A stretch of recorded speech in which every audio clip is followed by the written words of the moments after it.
Sinful fears, they drive us away from God and away from living according to the Word of God.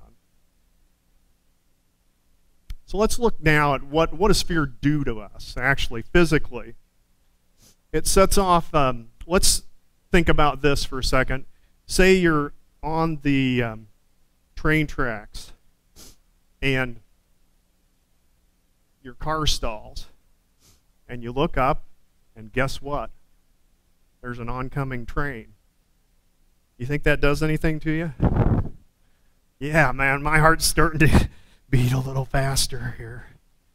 Let's talk about that, what happens in your body. There's this hormone cascade that happens. It's set off in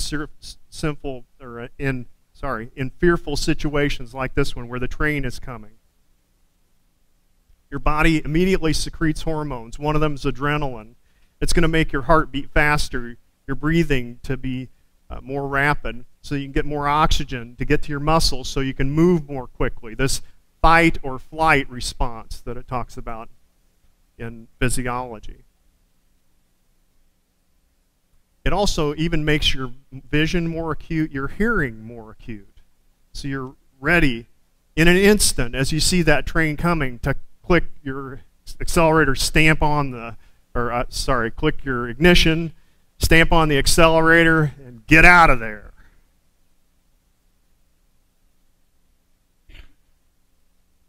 This is all put there by God. It's pretty cool, isn't it?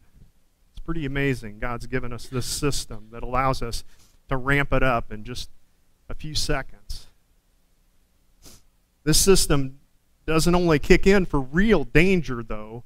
Sometimes it kicks in for just perceived danger. For example, have you ever awakened from a nightmare?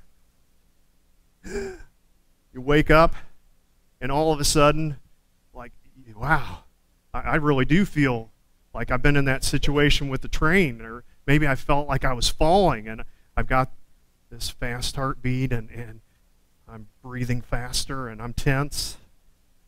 But the danger's where? It's in my mind. There's no real danger around me.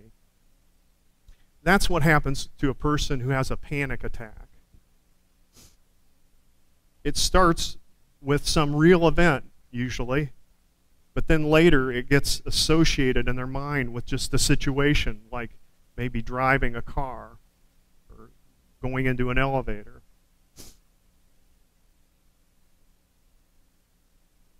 If you're a person with a predisposition to this, certain things may make it worse, like if you take caffeine, or if you take cold medicine, or if you eat too much sugar, or if you don't get enough rest, or if you don't exercise. Those things can kind of enhance that a bit. You know, fear begins, and it can get into a vicious cycle of runaway thoughts, of physical responses, of imaginations, and even neglect of my body. They can bring about more fear, so this thing kind of snowballs on itself. I took care of a woman once a number of years ago when I was in medical school, and she had agoraphobia, which is an extreme case where she got panic attacks with all kinds of things. In fact, she couldn't leave her house because she was afraid to drive her car. She was afraid to get in an elevator. She was afraid to go on an escalator. She was afraid of crowds. And even just leaving her house, she would get a panic attack. And it becomes a habit.